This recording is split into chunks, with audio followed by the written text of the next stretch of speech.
Commission corruption என்ற சொற்களுக்கு இடமில்லாமல் ஜோசப் விஜய் அவர்களின் அரசு இயங்குகிறது என்பது என்னுடைய கருத்து.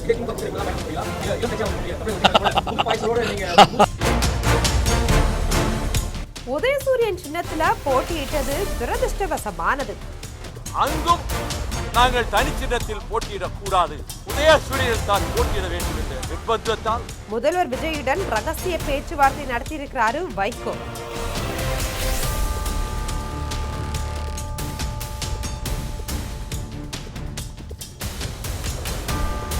திமுக கூட்டணியில வெடித்தது பூகம்பம். இதே திமுக கூட்டணி கூட தான் பயணம் பண்ண போறீங்களா, இல்ல இளம் கட்சியா வந்திருக்கக்கூடிய தமிழக வெற்றியாளர்களோட புது பாய்ச்சலோட நீங்க கலந்து இருக்க போறீங்களா? பொதுக்குழு சகல கோணத்திலும் இது பற்றி கருத்துக்கள் பரிமாறப்பட்டு திமுக கூட்டணியுடைய நீண்ட கால கூட்டாளியான மதிமுக தற்போது தலைமைச் செயலகத்துல முதல்வர் ஜோசப் விஜய சந்திச்சு பேசியிருக்கிறது தமிழக அரசியல பெரும் அதிர்வலைகளை ஏற்படுத்தி இருக்கு. என்ன நடந்தது விரிவா பார்ப்போம்.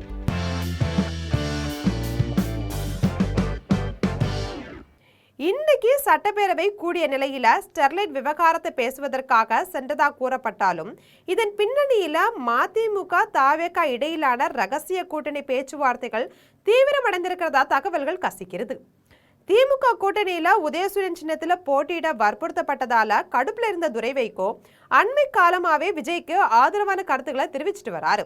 இங்க இந்த அரசு அமைந்ததிலிருந்து கமிஷன் என்ற பேச்சுக்கு இங்கே இடமில்லை. அது ஒரு மக்களுக்கு மனதை குளிர்விக்கக்கூடிய ஒரு ஆரோக்கியமான நிர்வாகம்.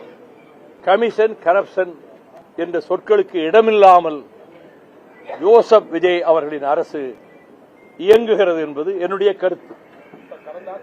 உதயசூரியன் சின்னத்துல நின்றது துரதிருஷ்டவசமானது அப்படின்னு துரை வைகோ வெளிப்படையாவே அதிருப்தியை பதிவு செய்தது திமுக மேலெடுத்த நிலைக்குலைய வைத்திருக்கு. அவர்கள் சின்னத்தில் தான் போட்டியிட்டார். அதை போலத்தான் மார்க்சிஸ்ட் கம்யூனிஸ்ட் கட்சியும் இந்திய கம்யூனிஸ்ட் கட்சியும் அவர்கள் சின்னத்தில் தான் போட்டியிட்டு 2 இடங்கள் தான் வென்றார்கள். எனவே எங்களுடைய மனதிலே இப்ப நம்ம தனி சின்னத்தில் நின்றிருக்கலாமோ என்ற எண்ணம் இருந்ததால் அந்த ஆதங்கத்தை அவர் வெளிப்படுத்தி இருக்கிறார்.